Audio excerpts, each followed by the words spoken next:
মুস্তাফিজ ইস্যুতে বাংলাদেশ যে প্রতিক্রিয়া দেখিয়েছে তা বলিষ্ঠ ও যথাযথ, এমনটাই বলছেন অর্থ উপদেষ্টা ডক্টর সালেউদ্দিন আহমেদ এবং জ্বালানি উপদেষ্টা মোহাম্মদ ফাউজুল কবির খান।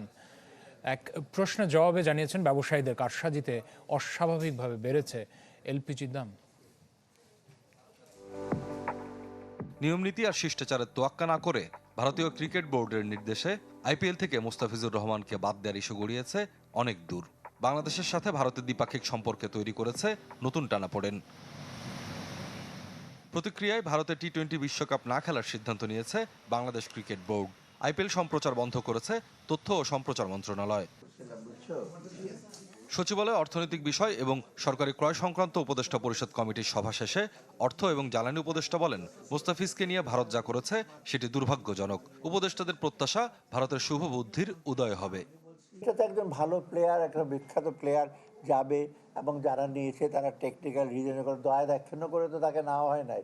ওদের সেটা হঠাৎ করে বন্ধ করে দেওয়া একটা কারণে সেটা তো খুব আনফর্চুনেট। এটা সিকুয়েল যেটা হয়েছে এইগুলো সেটা আনফর্চুনেট। আমি বলি এটা দুঃখজনক। আমরা চাই না কোনোভাবেই কিন্তু আমাদের সম্পর্ক আমাদের রাজনৈতিক ক্ষেত্রে বলে অর্থনৈতিক ক্ষেত্রে এটা হ্যাম্পার হয়।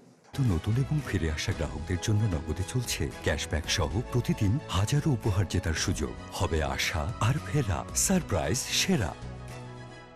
I think that our response have been robust and appropriate এবং এটা কিন্তু দেখবেন এটা কিন্তু ওদেরকেও ভাবাচ্ছে। ইন্ডিয়াতে আপনারা দেখবেন যে ইন্ডিয়ান পার্লামেন্টারিয়ান শশী থারুর নিজেই এটার কথা বলছে যে এগুলো করা উচিত। আমরা যেটা আশা করি যে দুই পক্ষ মানে প্রধানত ওখান থেকে যেখান থেকে এটা শুরু হয়েছে সেখানে শুভবুদ্ধির উদয় হবে। এবং জ্বালানি উপদেষ্টা কথা বলেন এলপিজির অস্বাভাবিক দাম নিয়েও। ব্যবসায়ীদের কারসাজি এর জন্য দায়ী বলে মন্তব্য করেন তিনি। জানান, জেলা প্রশাসন ও পুলিশের মাধ্যমে সরকারের বিরুদ্ধে ব্যবস্থা নিচ্ছে।